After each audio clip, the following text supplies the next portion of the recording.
Jérémie, chapitre 43. Lorsque Jérémie eut achevé de dire à tout le peuple toutes les paroles de l'Éternel, leur Dieu, toutes ces paroles que l'Éternel, leur Dieu, l'avait chargé de leur dire, Azaria, fils d'Osée, Jochanan, fils de Caréar, et tous ces hommes orgueilleux dirent à Jérémie, Tu dis un mensonge. L'Éternel, notre Dieu, ne t'a point chargé de nous dire, N'allez pas en Égypte pour y demeurer. Mais c'est Baruch, fils de Nérija, qui t'excite contre nous, afin de nous livrer entre les mains des Chaldéens, pour qu'ils nous fassent mourir ou nous emmènent captifs à Babylone.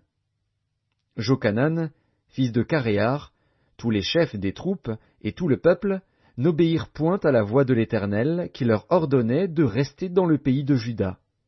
Et Jochanan, fils de Caréar, et tous les chefs des troupes prirent tous les restes de Juda, qui, après avoir été dispersés parmi toutes les nations, étaient revenus pour habiter le pays de Juda, les hommes, les femmes, les enfants, les filles du roi, et toutes les personnes que Nebuzaradan, chef des gardes, avait laissées avec Guédalia, fils d'Achikam, fils de Shaphan, et aussi Jérémie, le prophète, et Baruch, fils de Nérija.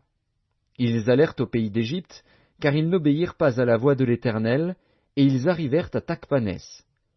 La parole de l'Éternel fut adressée à Jérémie, à Tachpanès, en ces mots. Prends dans ta main de grandes pierres, et cache-les, en présence des Juifs, dans l'argile du four à briques qui est à l'entrée de la maison de Pharaon à Tachpanès. Et tu diras aux Juifs, Ainsi parle l'Éternel des armées, le Dieu d'Israël. Voici, j'enverrai chercher Nebuchadnezzar, roi de Babylone, mon serviteur, et je placerai son trône sur ces pierres que j'ai cachées, et il étendra son tapis sur elles. Il viendra, et il frappera le pays d'Égypte. À la mort ceux qui sont pour la mort, à la captivité ceux qui sont pour la captivité, à l'épée ceux qui sont pour l'épée. Je mettrai le feu aux maisons des dieux de l'Égypte. Nebuchadnezzar les brûlera, il emmènera captives les idoles, il s'enveloppera du pays d'Égypte comme le berger s'enveloppe de son vêtement, et il sortira de là en paix. Il brisera les statues de Beth-Shemesh au pays d'Égypte, et il brûlera par le feu les maisons des dieux de l'Égypte.